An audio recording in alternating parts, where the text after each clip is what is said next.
In 2009, a Reddit user passed away. In his final post, he mentioned a website that would pull thousands of people into a dark, sprawling mystery involving cryptic codes, military-grade servers, and a group that called themselves the Lake City Quiet Pills. And to this day, no one knows who they were or what they were really doing. It all started with a user named Religionophipus. On the surface, he was just another Reddit moderator, managing a small community. But his online activity told a different story. He was a prolific commenter, posting thousands of times a day, often about military strategy, contract work in the Middle East, and complex logistics. His knowledge was unusually deep, almost professional. People noticed, but in the vastness of the early internet, he was just another anonymous voice. Then, in early 2009, he suddenly disappeared. A few days later, another user posted a brief, somber message. Religionophipus, whose real name was Milo, had passed away. In his final instructions, he had asked for a link to be shared, like a Queerpools. Serum. Curious Redditors clicked the link. The website was bizarre. It was stark white, with a single image of an old-fashioned nurse and the words Lake City Quiet Pills, dispensing peace of mind. It looked like a retro ad for a defunct pharmaceutical company. There was a classified section, a forum, and a private messaging system. At first glance, it seemed like an elaborate joke, a strange memorial to a fellow user. But as people started digging, they found something far more unsettling. The classified section was filled with job postings. They were written in a strange coded language. One had sought a part-time dispatcher or router for non-permissive environments. Another was looking for a caretaker for a client with terminal restlessness. The language was vague, but carried a sinister undertone. They mentioned things like wet work, a slang term for assassination, and disposal, hinting at something far darker than simple caretaking.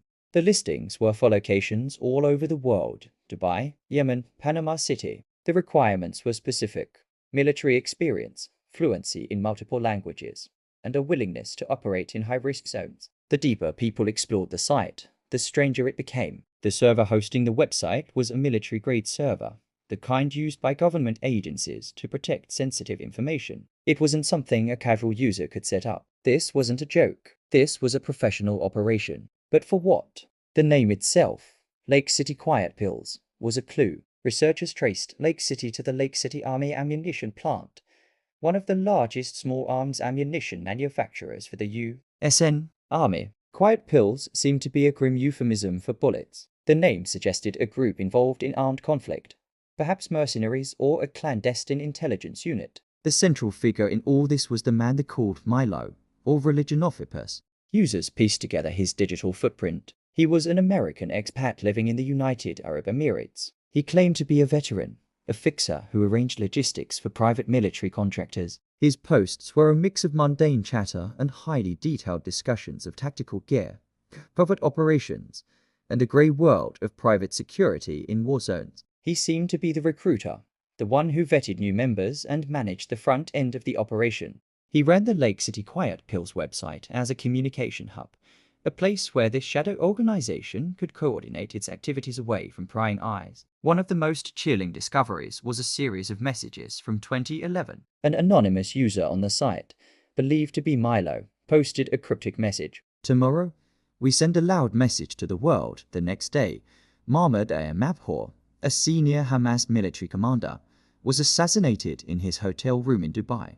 The operation was carried out by a large team, highly organized and professional, who entered and exited the country using forged passports. The official story pointed to Mossad, the Israeli intelligence agency, but the timing was uncanny. Milo was based in the UAE. His website was about coordinating operatives. Was Lake City Quiet Pills involved, or was Milo simply a well-informed observer, a player in the periphery? The connection was purely circumstantial, but it added another layer of menace to the mystery. As investigators, both amateur and professional, dug deeper, they found more threads. They found references to shell companies, offshore bank accounts, and a network of individuals spread across the globe. The operation seemed to be global in scale, a hidden network of soldiers for hire operating in the shadows. They weren't a formal company. They were a ghost, a loose collective of professionals who communicated through a single cryptic website.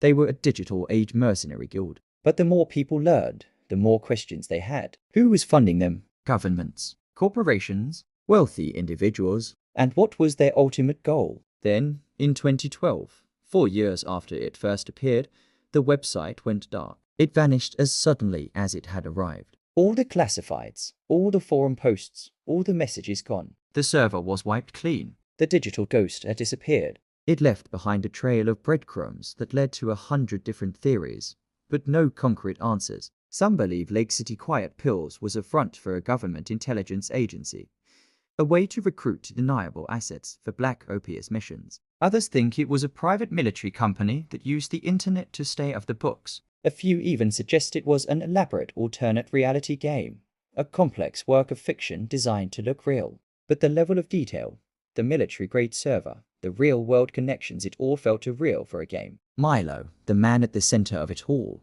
remains an enigma. His death was the catalyst that exposed the site, but he took most of its secrets with him. Was he a master recruiter for a shadowy cabal? Or just a man with a wild imagination and a knack for storytelling? The community he moderated on Reddit was small and obscure. Why would he choose them to be the recipients of his final cryptic message? Perhaps he knew that within that small group of internet users, there were people who would be curious enough to pull at the thread, but uncover the world he had operated in. Or perhaps, in the end, he simply wanted someone to know that his strange, hidden life had existed at all. For years, internet sleuths have tried to crack the case. They've analyzed every post, every line of code, every IP address. They've traced connections and followed leads down countless dead ends. But the core of the mystery remains untouched. The people behind Lake City Quiet Pills were professionals. They knew how to cover their tracks, how to operate in the digital shadows and disappear without a trace. The website was their meeting point, their headquarters, and their switchboard. And when it was no longer needed, they simply turned it off. The story of Lake City Quiet Pills is a chilling reminder of the hidden corners of the internet.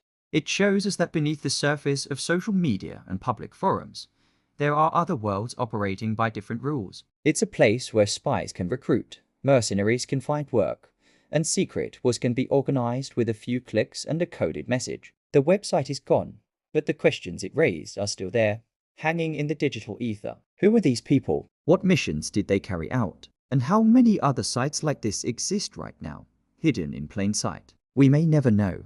The trail has gone cold, and the men who called themselves the Lake City Quiet Pills have faded back into the shadows, leaving behind one of the internet's most compelling and unsolved mysteries. What do you think is the most likely explanation for Lake City Quiet Pills?